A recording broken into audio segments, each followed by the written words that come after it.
Hello friends, स्वागत है आपका माय स्टोरी डायरी में। तो चलिए शुरू करते हैं आज की स्टोरी। एक बार ढोलक वादक बालमोहन और उसका बेटा बलराम नारायणपुर गांव के एक विवाह समारोह में गए। विवाह समारोह के खत्म होने पर दोनों पिता पुत्र को ढेर सारे पैसे और कुछ सोने चांदी के आभूषण इनाम के रूप में मिले।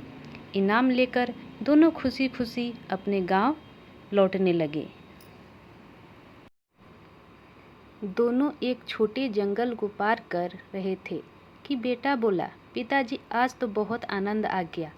आज तो मैंने जितना सोचा था उससे कई गुना ज़्यादा कमाई हो गई। इस पर पिता ने खुश होकर कहा, बलराम तुमने आज बहुत मन लगाकर ढोल बजाया था। यही कारण है कि आज समारोह में हम पर पैसों की वर्षा हुई। जब दोनों जंगल के बीच रास्ते में पहुँचे तब बालमोहन के बेटे ने अचानक तेज तेज आवाज़ में ढोल बजाना शुरू कर दिया। बालमोहन ने कहा, अरे बलराम तुम अभी यह क्या कर रहे हो? तुम नहीं समझोगे पिताजी, आज मैं बहुत खुश हूँ। मेरी इच्छा बार बार ज़ोर ज़ोर से ढोल बजाने की हो रही है, लेकिन इतनी तेज़ आवाज़ में न बजाओ। इस जंगल में डकैत और लुटेरों का समूह रहता है। ढोल की तेज़ आवाज़ सुनकर वे यहीं आ जाएंगे। बालमोहन ने अपने बेटे को समझाते हुए कहा, आप बिल्कुल परेशान न हो पिताजी, मैं अपने ढोल की तेज़ आवाज़ से उन्हें डरा कर भगा दूंगा। बलराम ने हंसते हुए कहा। उधर जंगल में छिप कर बैठे एक लुटेरों के समूह ने ढोल की आवाज़ सुनी तो उन्हें लगा कोई राजा अपने दल के साथ शिकार खेलने आया है। कुछ मिनट बाद बालमोहन बोला, बलराम अब तुम मान भी जाओ, जो धुन तुम लगातार बजा रहे हो यह केवल एक ही बार बजाई जाती है। लेकिन बलराम कहाँ मानने वाला था, वह लगातार ढोल बजाता ही रहा।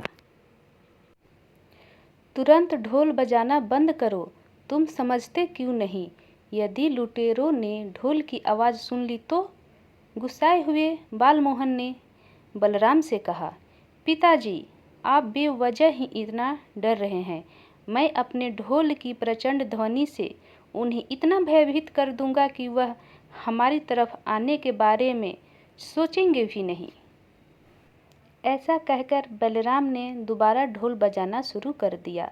उधर लुटेरों के समूह के सरदार को फिर ढोल की आवाज़ सुनाई दी।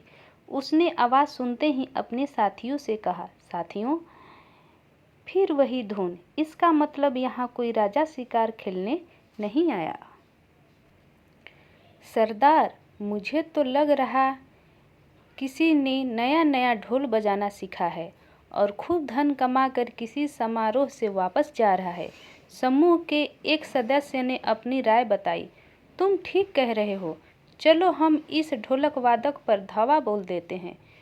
लुटेरों के सरदार ने अपने साथियों को आदेश देते हुए कहा। मात्र कुछ ही समय में लुटेरे ढोलक वादक पिता पुत्र के पास पहुंच गए। उन दोनों के पास मोटी मोटी गठरियाँ देखकर लुटेरों का सरदार समझ गया कि इन्होंने आज ढेर सारा धन प्राप्त किया है। इन दोनों से तुरंत छीन लो ये गठरियाँ। सरदार ने अपने साथियों का आदेश दिया। लुटेरों ने उन दोनों से उनके पास जो भी सामान था सब छीन लिया और उन्हें डंडे से मारकर वहां से भगा दिया। मैंने तुम्हें कई बार ढोल बजाने से मना किया था, पर तुमने मेरी बात बिल्कुल नहीं मानी। तुमने आज खुद ही अपने पैरों पर कुल्हाड़ी मार ली। बालमोहन ने अपने सिर पर हाथ पटकते हुए अपने बेटे से कहा, पिताजी मुझे माफ़ कर दो। आज अधिक पैसा कमाने की खुशी में मुझसे बड़ी भूल हो गई। मैं समझ गया कि बड़ों का कहा न मानने का अंजाम हमेशा बुरा ही होता है। फिर दोनों पिता पुत्र मायूस होकर पछताते हुए अपने गांव की ओर चल पड़े।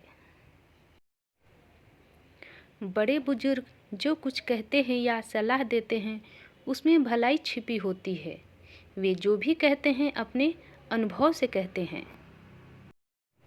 फ्रेंड्स, अगर आपको स्टोरी पसंद आई है तो प्लीज़ स्टोरी को एक लाइक और चैनल को सब्सक्राइब करते हैं।